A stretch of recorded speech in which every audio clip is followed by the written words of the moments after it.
Hello, everyone. Welcome to the Bookselling University. This is course number 124, Setting Up a Publishing Business. And my name is Carol Topp. I am a CPA, a certified public accountant, and I'm going to talk to you about the business part of publishing here at the Bookselling University. And I hope this webinar is very helpful to you today. That's a picture of me, since you're not seeing my face, only hearing my voice. I have a unique combination. I'm an author myself. I've been self-published, and I've also been published by a small press, and I am an accountant, a CPA. So it gives me that unique understanding of advising you as a business owner, as well as advising you as an author. And I have written 13 books. Probably the one that you might find most helpful is something called Business Tips and Taxes for Writers. This book was recently updated because of the huge tax laws that took place in late 2017. That's going to start affecting us as we prepare our 2018 tax returns. So any book with a title about taxes in it, whether it's for writers or anybody else, needs to be updated. So you'll be happy to know that this book is about as updated in terms of taxes for writers as you can get. Oh, and there is a whole nother Bookselling University course on taxes for writers. So we're not going to touch too much on taxes in this workshop. This is really more about setting up your business as an author, and particularly as an author / self-publisher, setting up your business as a publishing business. That's what we're going to talk about today. Here's what I'm going to cover in our time together. First of all, discuss is there a need for an author to set up a business for their writing, and in particular their publishing activities. I'm going to say, yeah, there's a need. There's a need to set it up. And then, well, if you do need to set up a separate business as a publishing business, what do you need to do first?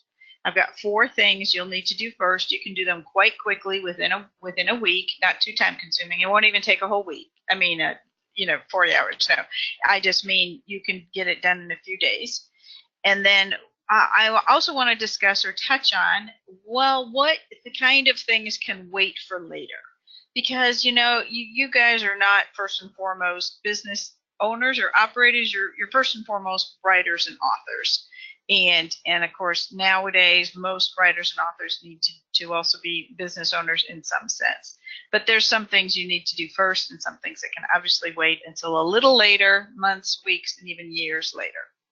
And finally, I'm going to sprinkle through this whole webinar, this whole presentation, lots of tips, lots of advice that I have for you, not just from running my own business as an author, but also as a CPA, a tax consultant, a business consultant to several authors. All right, let me start in with the first thing I said I want to talk about, which was, do I even need a publishing business? I attend lots of writers' conferences, usually as their faculty now. Matter of fact, I'm going to one next weekend, and I know this question will come up, or people stop me in the hallway and they'll say things like, well, Carol, I'm not making any money yet, so I don't need to worry about setting up a business. And usually I say to them, you know what? You're here at this writers' conference, you're spending money. And I tell them, you are actually in business before you make money. You can be in business as soon as you start spending money in pursuit of profit, in pursuit of your business. I'm not talking necessarily about hobby writers. I'm talking about writers that have a business mindset.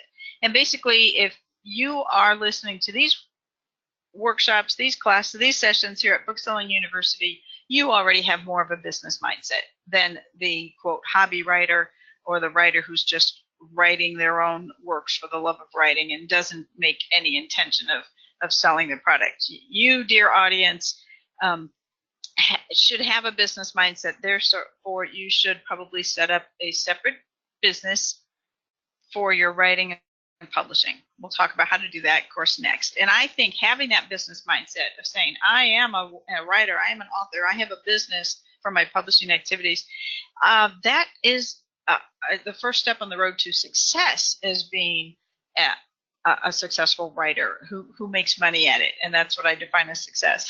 Who makes money at it. I'm a CPA. I always think about the dollar signs.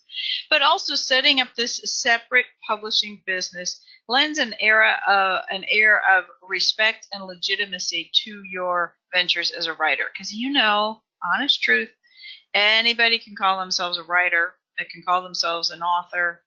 But when you go the extra steps that we're going to talk about in the next few slides in setting up the business, you have a certain amount of legitimacy that you have taken, and therefore you should command more respect from your readers, from others who are buying your book.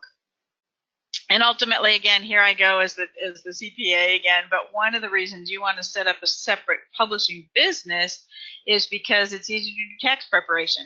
When you set up a separate business, separate from your personal life, and that might just be as simple as having a business name and setting up a checking account, okay, in your business name. But I want you to start thinking of your writing business as being something very separate from your personal life, okay?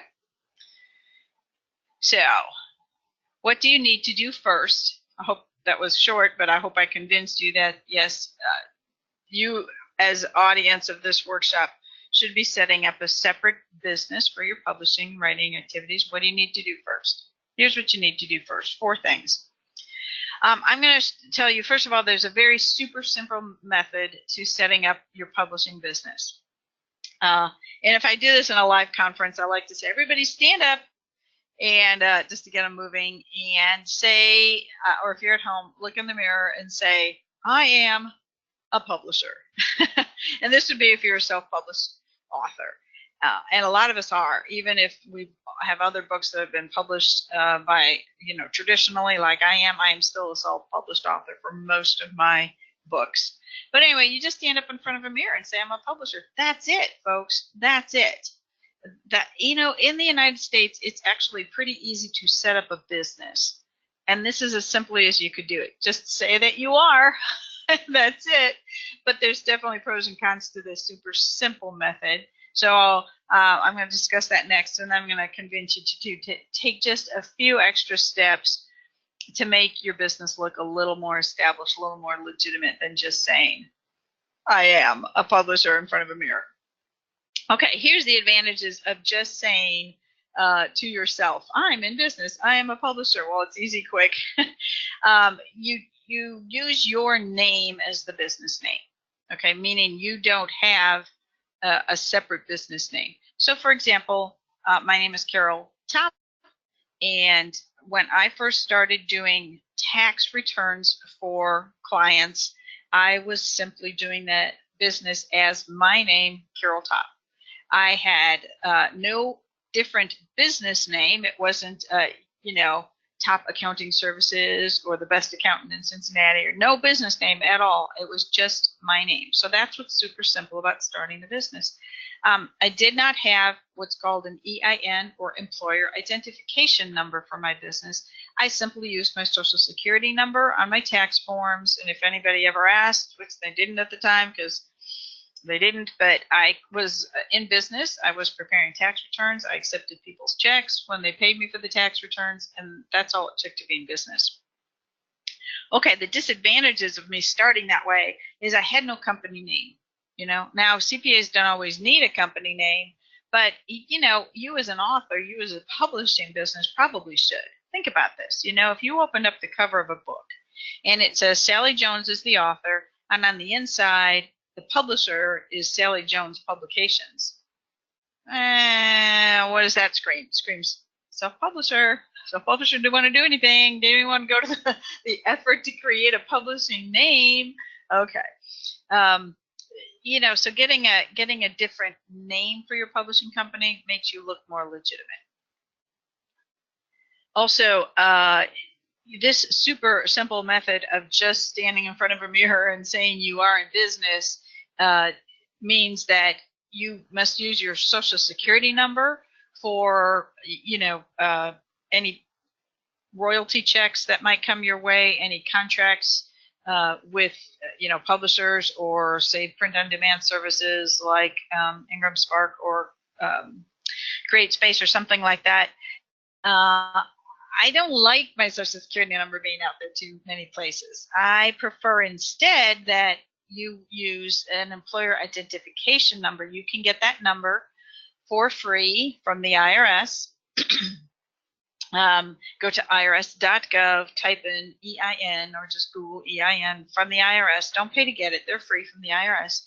And then what you do is you get the employer identification number in your name. You don't have to, on that, you don't have to write the name of your publishing company on that, because you as a sole proprietor, and I'll talk about sole proprietors in a minute, so I'm getting a little ahead of myself, but you get an employer identification number for yourself in your own personal name as the owner of a sole proprietorship. And then you can start as many sole proprietorships under that employer identification number as you ever want.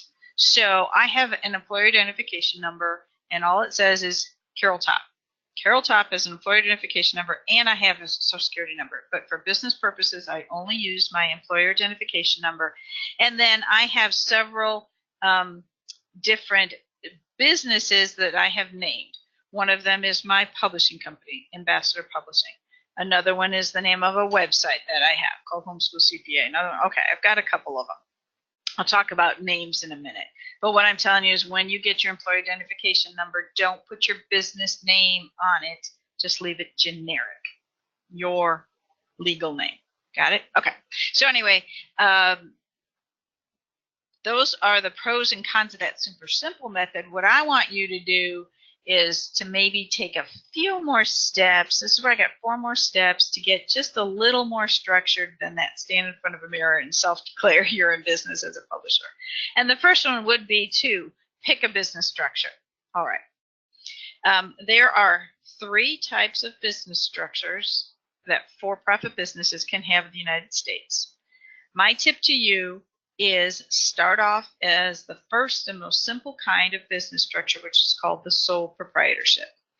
You can always change from that later, but at the beginning, start off as a sole proprietorship. That's what I am.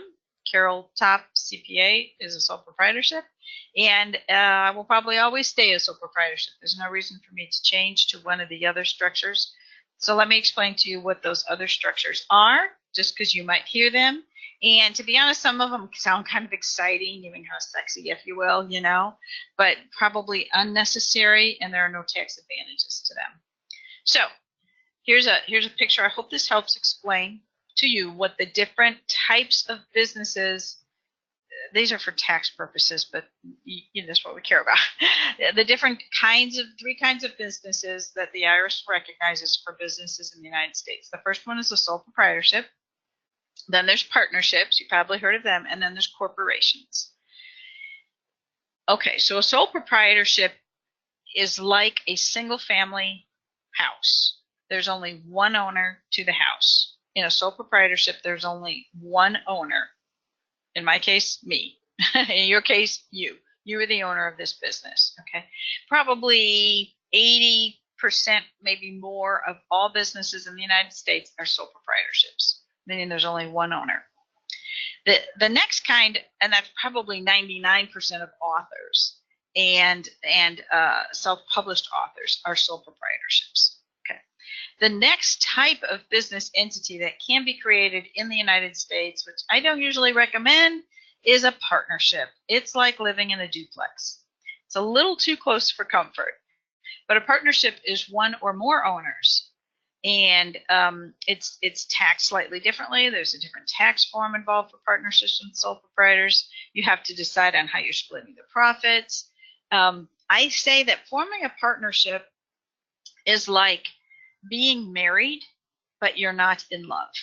Because that other partner is just like in a marriage, can obligate you to debt, can take on expenses that you might then be liable for. And there's not a whole lot you can do about it because you're in a business partnership with them. All right.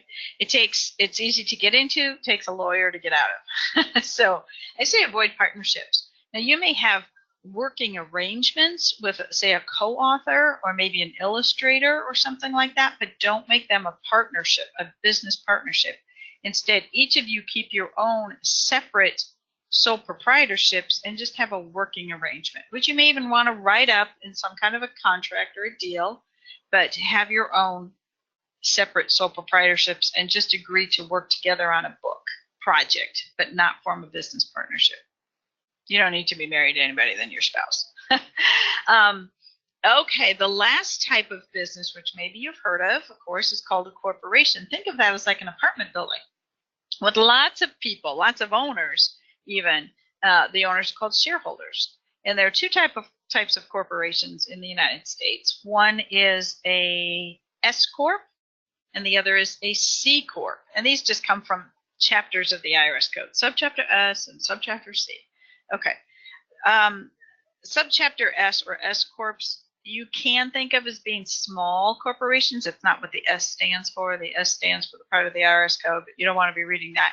Okay, but there might be a few publishers out there that form S Corps and a few more that form C Corps, but probably all the big publishers in New York City and stuff are C Corps. Maybe a small publisher, for example, the publisher of my book, Business Tips and Taxes for Writers, is an S Corp. She formed as an S Corp. So but she didn't start doing that until she started publishing other people's books.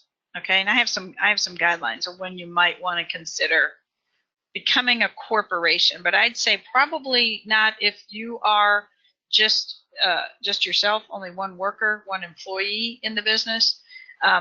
Consider S Corp status when you have other people working for you or other authors bringing in money. For right now, this is simple. Just consider yourself a sole proprietorship. There's probably not even any forms you have to file to start a sole proprietorship in your state or even with the IRS. You just start taking money. See, that makes it simple, doesn't it? Okay, so that was the first step. Pick which business entity you want, and I'd say probably 90% of you are just going to pick sole proprietorship because that one works the best for authors. Second, choose a name. Now, this is choosing a name for your publishing business, your publishing activities, if you will. I told you already, I have a publishing company, if you will, a name. I'm going to call it a name, a publishing name, and that is Ambassador Publishing. I wanted Ambassador Press, but I found out it was taken in my state. Okay, so what I had to do, though, what I did when I picked this name was I established in my state, I filed in my state what's called a fictitious name registration, or sometimes called a DBA. That stands for doing business as. So my business, the sole proprietorship, is Carol Topp, right? I have a DBA that I filed in my state of Ohio, for Ambassador Publishing. When I went to file that, I can get online at my state's Secretary of State's office to find out what names have already been taken. Ambassador Press was already taken in the state of Ohio. I was kind of bummed. That's what I wanted, but instead I got Ambassador Publishing. Fine.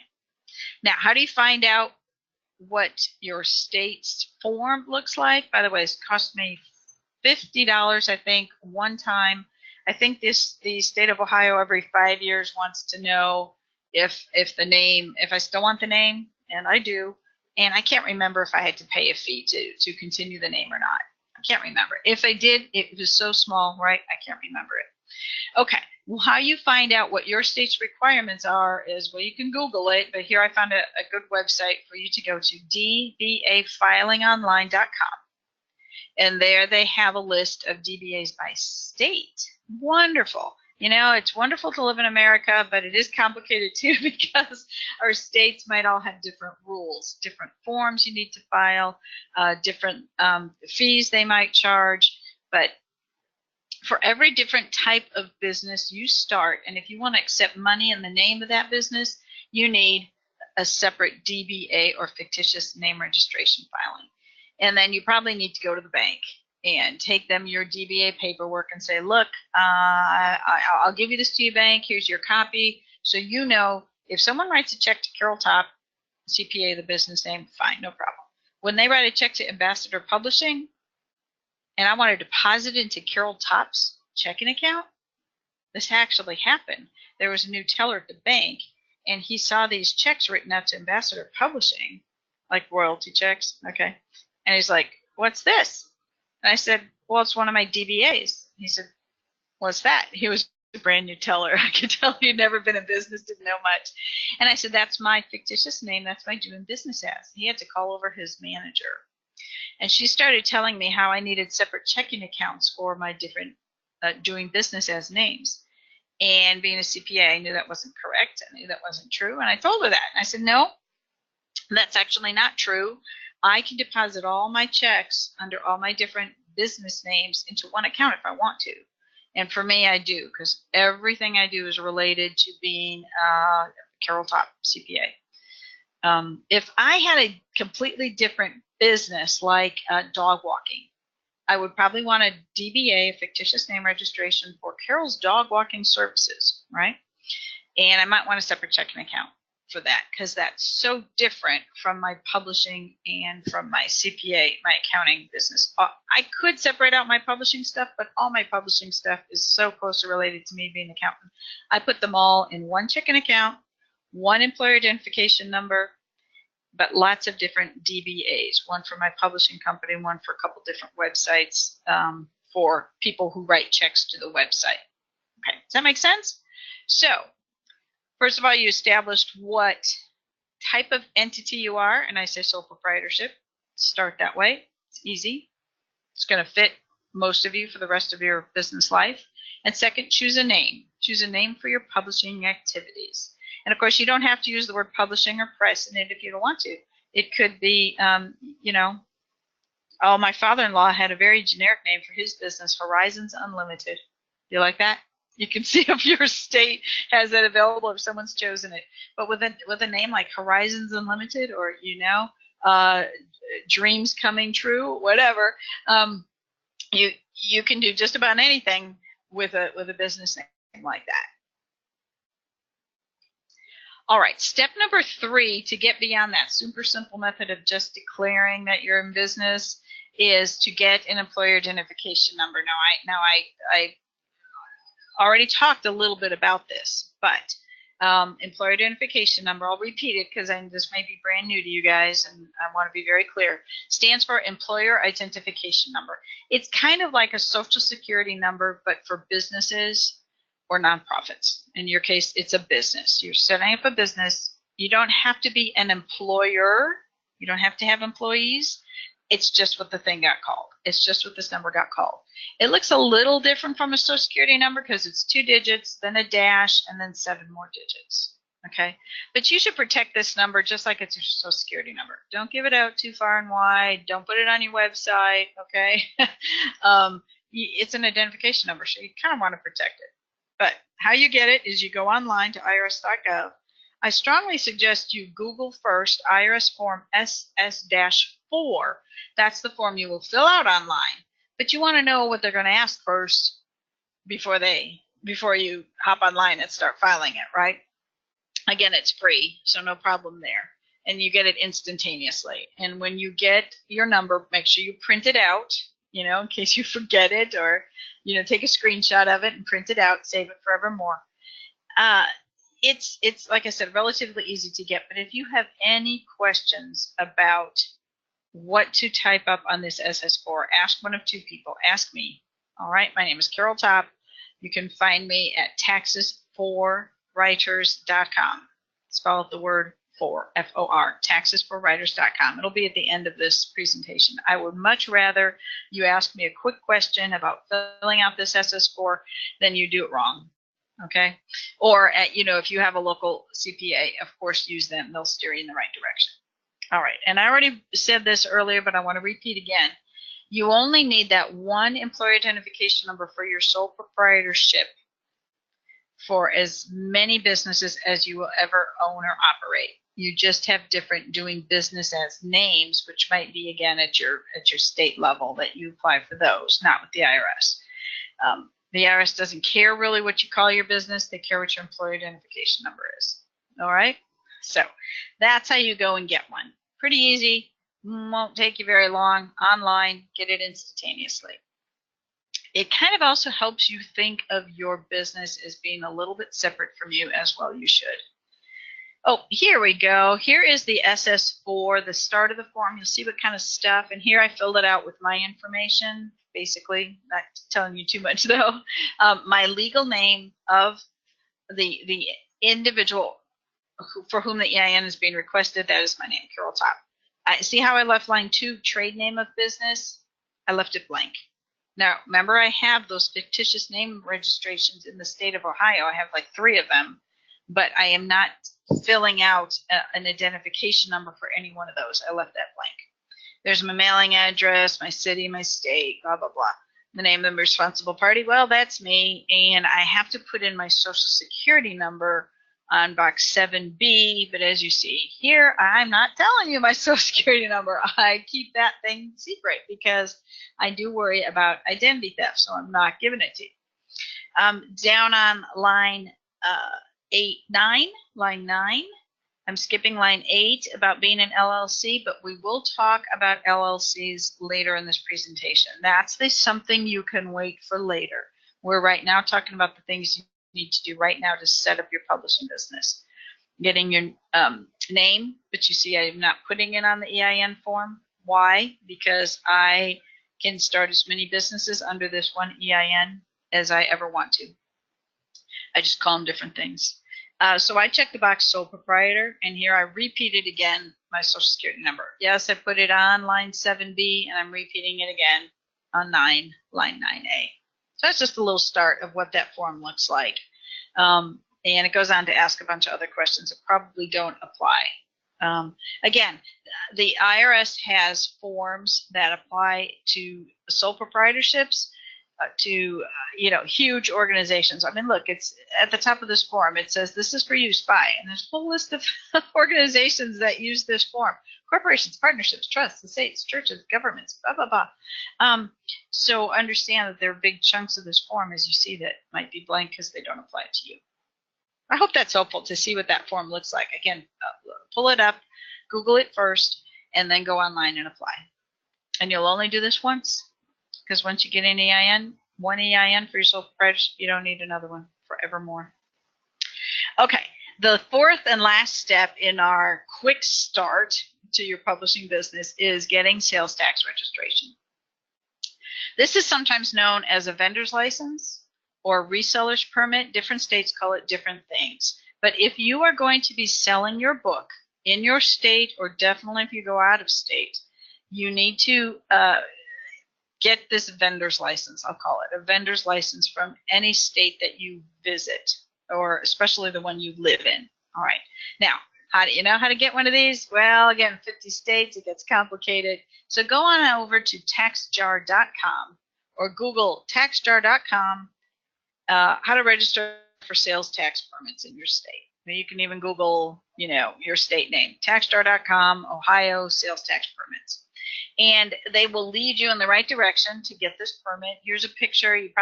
Maybe you could see it or not, but what the Kentucky form looks like. It's going to ask things like your name, your employee identification number, what do you do, what do you sell, do you have a DBA, this kind of stuff. All right. And then should also send you information about how often you need to collect and pay sales tax, which we'll touch on a little bit in more depth in a little bit. But this should be one of the first things, since you will be selling your books, which are tangible property. I think in every state you have to collect sales tax on those book sales. And if you sell electronic books, you probably have to collect sales tax on ebook sales in probably about 30 or maybe even 35 states now.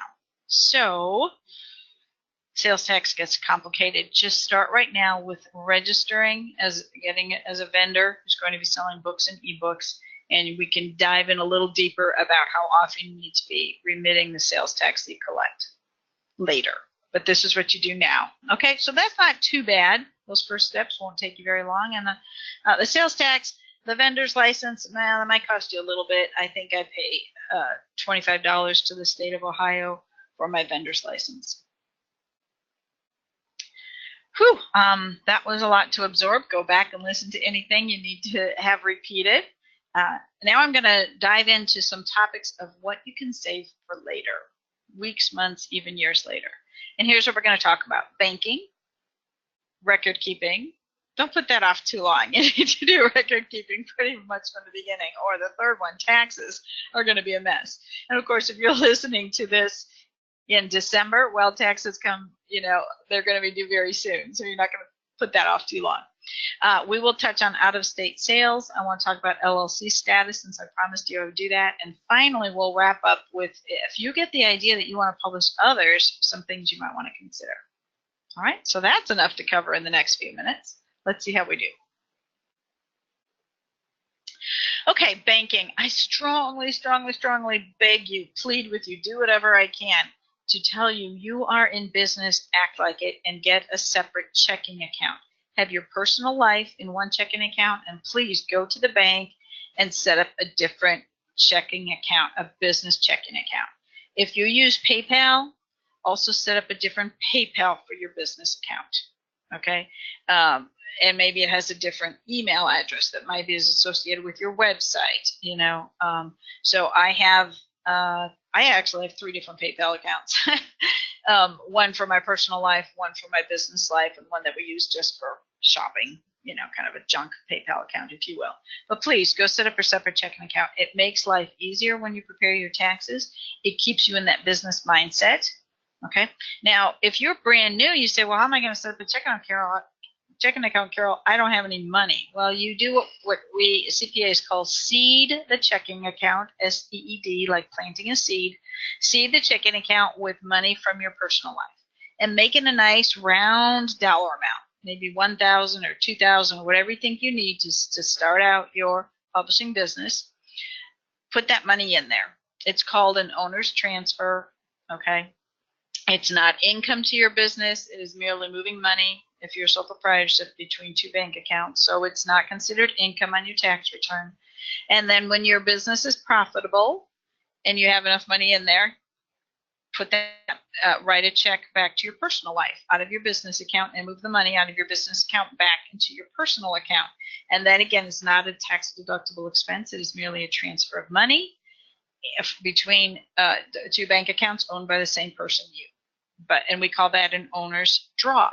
So when my checking account, my business checking account, gets too fat, and I hope it gets fat very often, I write a check to myself, my personal life, and I cash it, deposit it into my personal checking account. We call the owner's draw. It is drawing money out of the business checking account into your personal life. So have it separate. The other reason I want you to have a separate bank business checking account is if you are ever audited, either for your personal life or for your business life, the IRS will want access to all your bank records. You don't want, if they're just auditing your business, your publishing business, you don't want to open up your personal life to them. You just show them your business checking account, and then they're not getting into your personal stuff. Okay? I got that tip from a former IRS field agent. Oh, audit, nice guy, but wouldn't want to deal with him. Here's a picture of what I was talking about, the owner's draw. When I want to draw money out of my business checking account, I write a check to myself, my personal self. I put in the note, this is an owner's draw. This is not an expense, not tax deductible expense. I put that check into my personal account, and it is like putting money from my business into my own personal pocket. That's the best way to do things. I don't want to ever see you paying personal expenses out of your business account.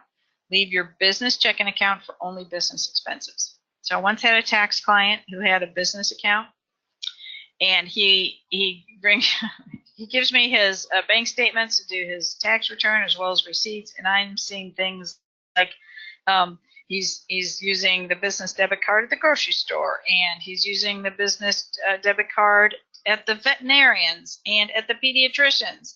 And I had to say, stop it right now. These are not business expenses. You're paying me my bookkeeping rate, my high hourly rate to disentangle your personal life from your business life.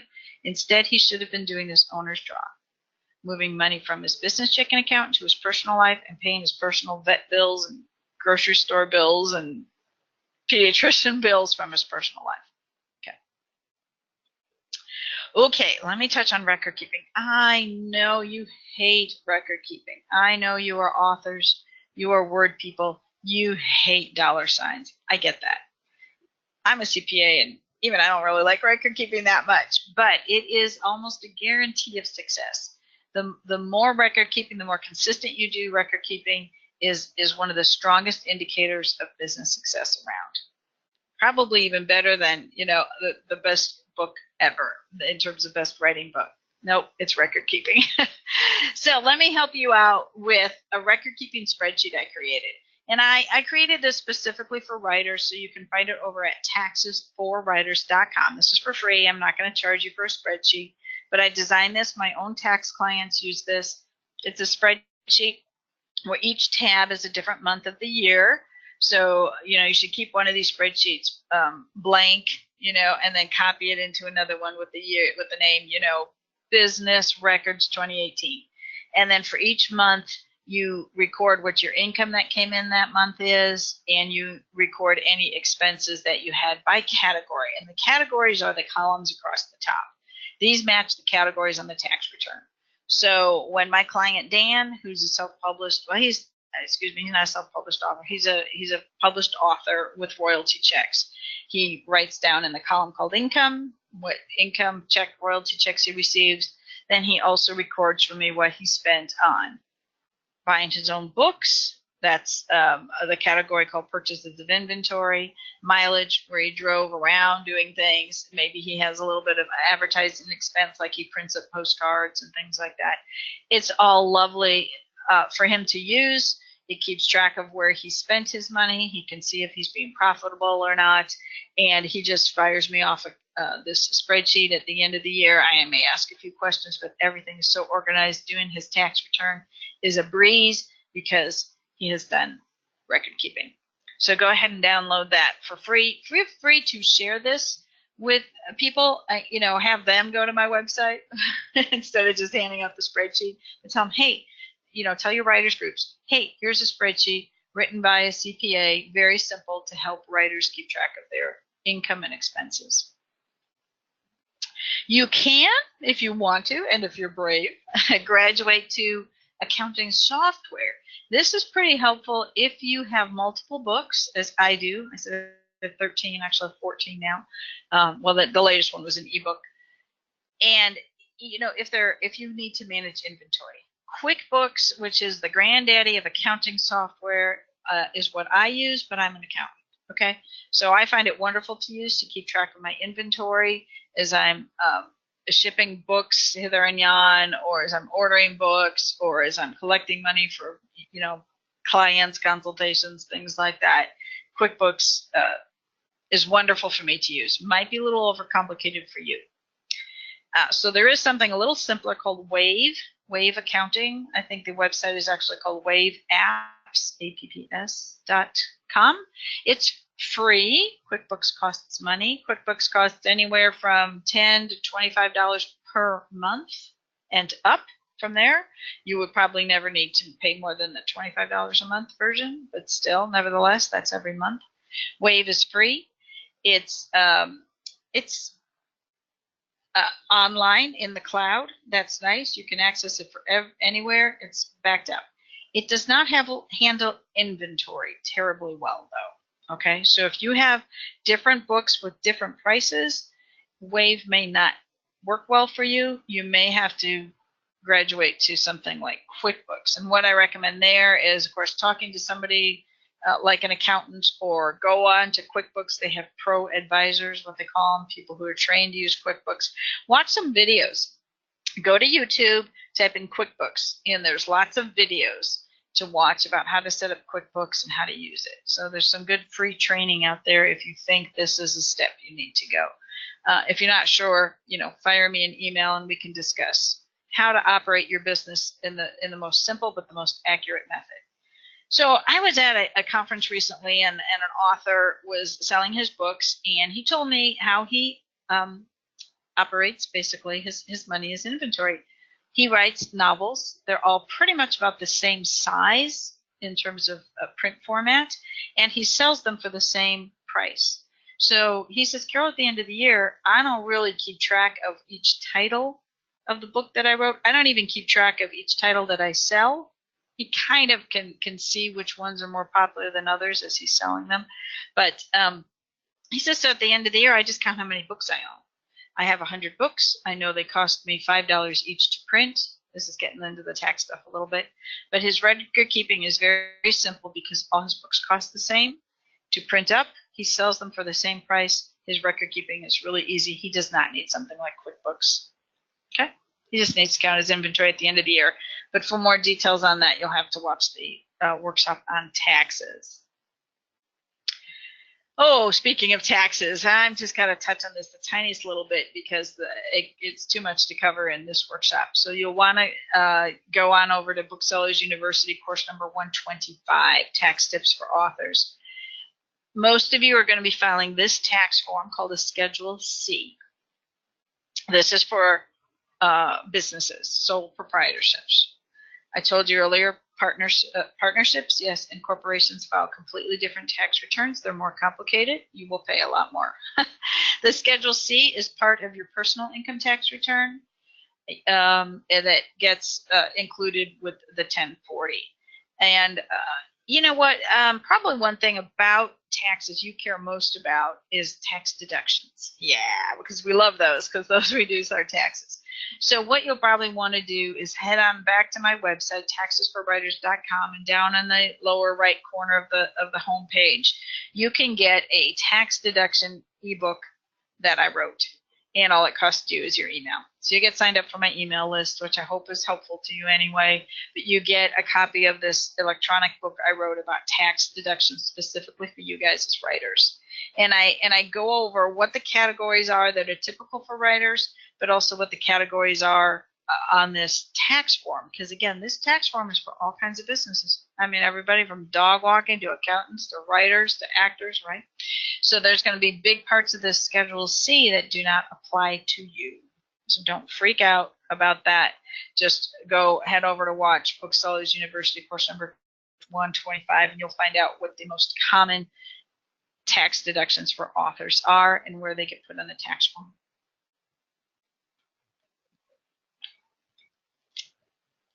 Okay, let's talk about if you're doing sales in other states.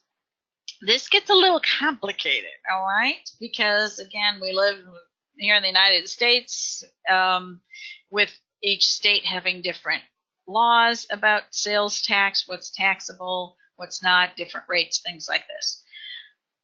But to basically very quickly explain sales tax is you need to understand a concept called nexus. Nexus is physical presence in a state. If you do not have nexus or physical presence in a state, you don't have to collect sales from customers in that state. All right. So, for example, I'm sitting right here in Ohio. My home is in Ohio. When I sell books to somebody in Ohio, I have nexus in Ohio. I must collect sales tax from those people in Ohio who buy my book. All right. If I'm traveling to Texas, for example, to speak at a conference or a writer's workshop or something like that, I have traveled to Texas, therefore I have established a physical presence in Texas, even if it's only for 3 days. I have a physical presence there. I have to collect sales tax from Texas residents for the sales that took place those 3 days when I'm in Texas. That means I had to apply for what's called a transient vendor's license in the state of Texas. And I got to tell you, it was a pain in the neck. And it's been a pain to kind of comply with Texas's laws. Every quarter, Texas wants me to file a form with them that says, how many sales did you have in Texas this quarter? Well, I didn't go back to Texas for 3 years. So it was zeros on the form. And I had to mail it in. I could have done it online, I guess. But one day I was late. One quarter I was late. 3 days late. I had not entered the state of Texas. My form had zero sales, zero tax owed. But because I was 3 days late, they fined me $50. So sales tax in out-of-state locations, if you're traveling out of state, is a pain in the neck. Now, if I sat in Ohio and someone clicked on my website and said, I want to order a book from you, Carol, and they lived in Texas, and I just shipped them a book, I don't collect Ohio sales tax because they are not in Ohio. They are not Ohio residents.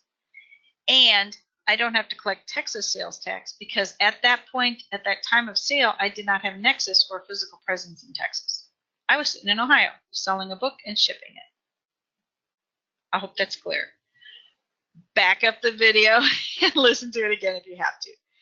Now, in general, here's who you do not need to collect sales tax from. You do not need to collect sales tax if you are selling your books to resellers.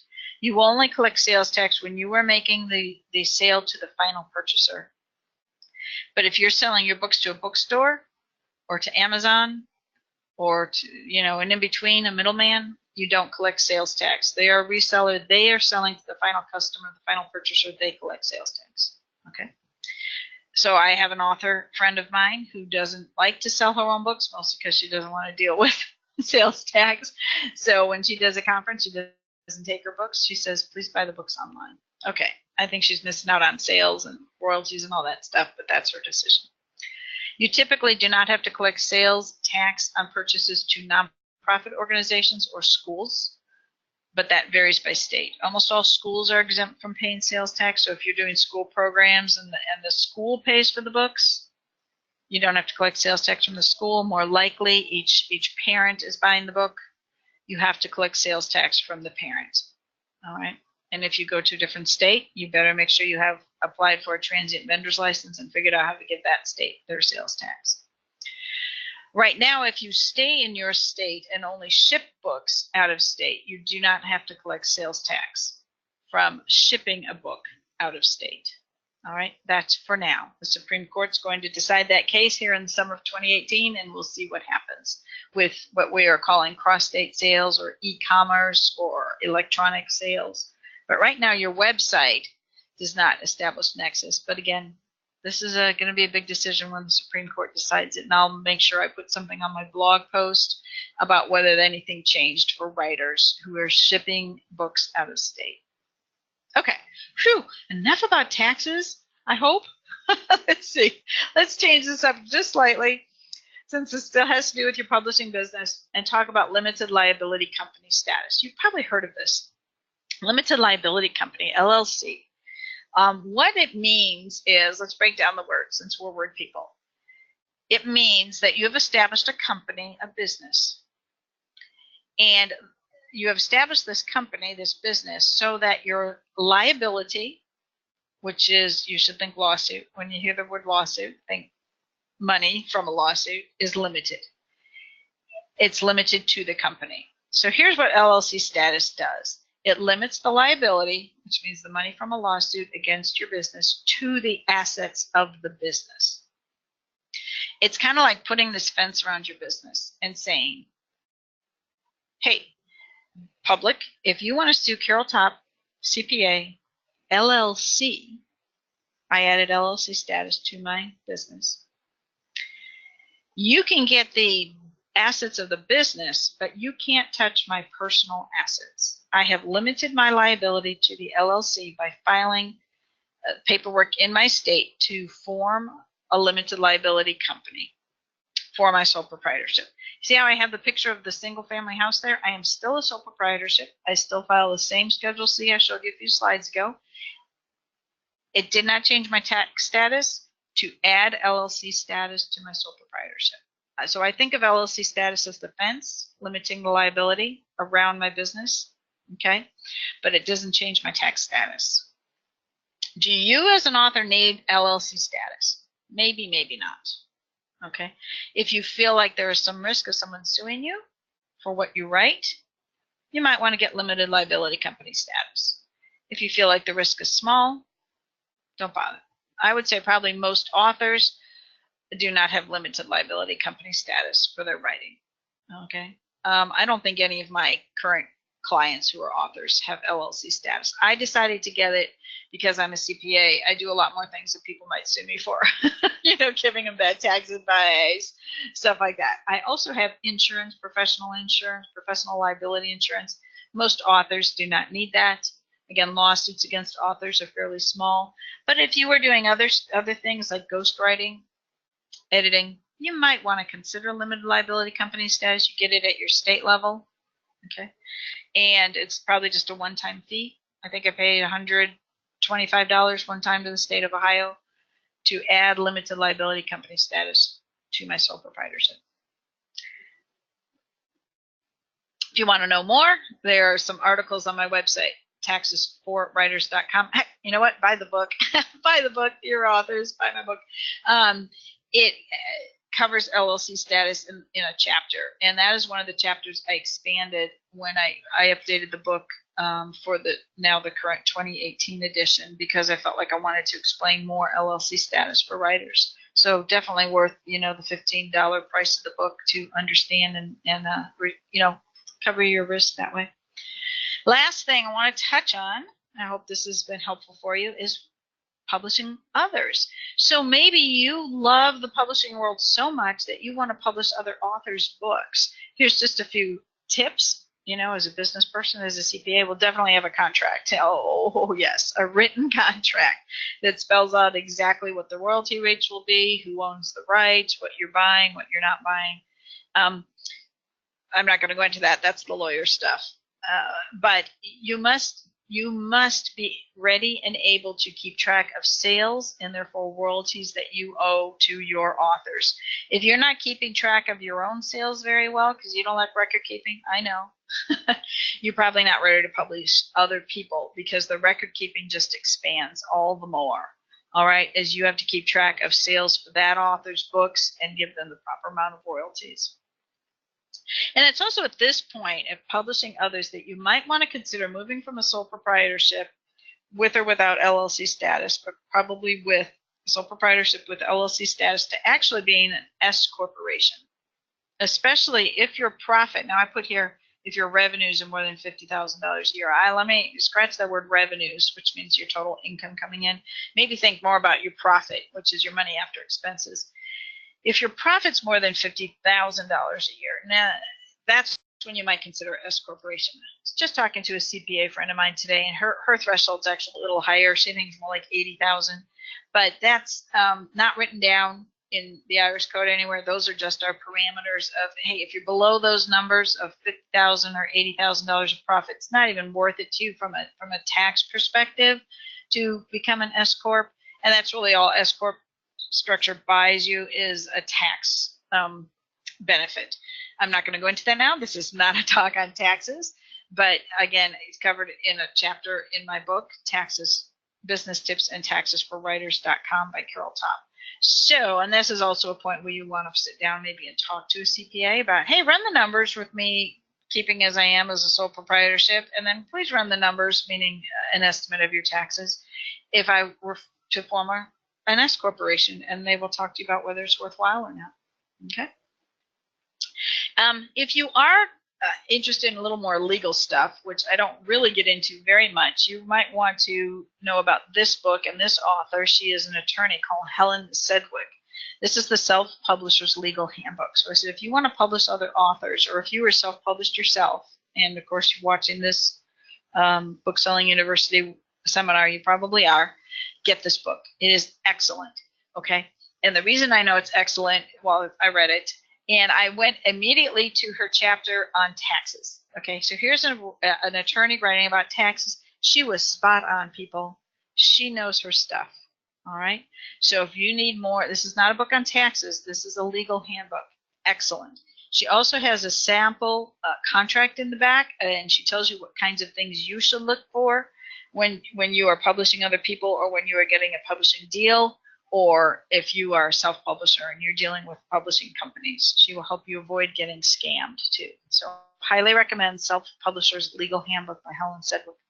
Oh, and my book.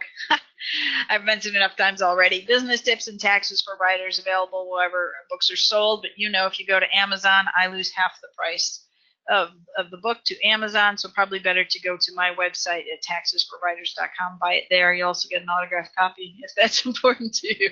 But I talk about other things in the book that I was able to touch on here. Here we just really talked about the business structures. We touched on things like sales tax, inventory, record keeping, and taxes, but obviously a lot more is devoted in the book to each of those topics. I also touch on hobby income, and if you write as a ministry or as thinking of forming your writing into a nonprofit charitable activity, I cover those in the book too. My publisher really wanted me to include that chapter because there's hardly anything written for folks who see their writing either as a ministry or as a nonprofit charitable activity. So I've given you my name and email a couple of times, but here's how you can contact me. If you want a phone consultation, I do phone consultations with writers. I really enjoy that. I did one just recently with 4 writers who were getting their first book deal. They were so excited. It was quite healthy advance check, but there were 4 of them, so their situation was a little more complicated, and they really needed a phone consultation to know if they should set up an S corp, like we just talked about, or remain 4 individual sole proprietorships and therefore get 4 checks from the publisher. They decided to go with the 4 checks, 4 individual sole proprietorships, and not form an S corporation. I also like doing writers groups. We can do virtual visits, with Skype or Zoom or whatever, these kinds of wonderful technologies that exist these days for me to connect with you. You can email me, Carol. My name is Carol Topp at taxes4writers.com. I also have a Facebook page if you prefer that as a way to contact me, although probably email is usually better and more direct. I hope this has been helpful to you. I know this is like, taking a sip from a fire hose sometimes, but that's the great thing about Bookselling University. You have access to this course. You can back up and listen to anything again. You have access to me via email. I will tell you, if you're going to write me a long email or you're going to ask 50 questions, I might have to charge you my reduced rate for answering questions via email, but it's pretty affordable. Okay. Emails take time to read and to reply to, but at least of a CPA now that you can ask questions of from about your writing business. I'm trying to keep you out of trouble, trying to help you do things successfully, be a successful writer by running your business. And I wish you all the best.